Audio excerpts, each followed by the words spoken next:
மத்திய பிரதேச மாநிலம் ரத்னா மேம்பாலத்தில் சென்று கொண்டிருந்த கார் கட்டுப்பாட்டை இழந்து 50 அடி பள்ளத்தில் விழுந்ததில் 5 பேர் உயிரிழந்திருக்கிறார்கள். காட்சிகளை முதலில் பார்க்கலாம்.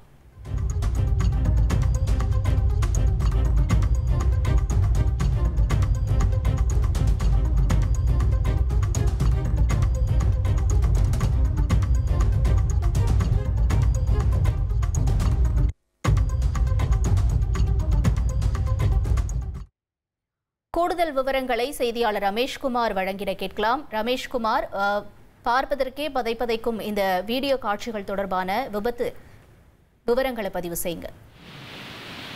வணக்கம். மத்திய பிரதேச மாநிலம் ரத்லாம் பகுதியில் டெல்லி மும்பை விரைவு வழிச்சாலையில் நின்று கொண்டிருந்த மஹிந்திரா கார் ஒன்று திடீரென கட்டுப்பாட்டை இழந்து சரிக்கட்டு ஓடி மேம்பாலத்தில் இருந்து கீழே விழுந்தது. குறிப்பாக மகி ஆற்றின் மீது கட்டப்பட்ட இந்த பாலத்தின் மீதுதான் கட்டுப்பாட்டை இழந்த வாகனம் சுமார் 50 அடி பள்ளத்தில் இருந்து மேம்பாலத்திலிருந்து கீழே விழுந்தது. இந்த கோர விபத்தில் அந்த காரில் பயணம் செய்த 10 வயது சிறுமி, 60 வயது முதியவர் உட்பட 5 பேரும் சம்பவ இடத்திலேயே பலியாகி இருப்பதாக தகவல் கிடைத்திருக்கிறது. இந்த காரில் பயணம் செய்தவர்கள் அனைவரும் மும்பையில் உள்ள தங்களது இல்லத்திற்கு சென்று கொண்டிருப்பதாக கூறப்படுகின்றது.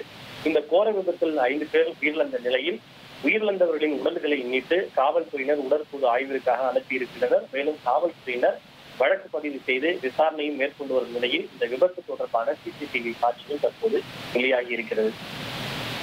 தகவல்களுக்கு நன்றி ரமேஷ்குமார். இனி செல்லும் இடமெல்லாம் செய்தி. தந்தை டிவியின் வாட்ஸ்அப் சேனலை ஃபாலோ பண்ணினா செல்லருக்கும் இடமெல்லாம் செய்தி. இதோ QR கோட் இப்பவே ஸ்கேன் பண்ணுங்க, ஃபாலோ பண்ணுங்க.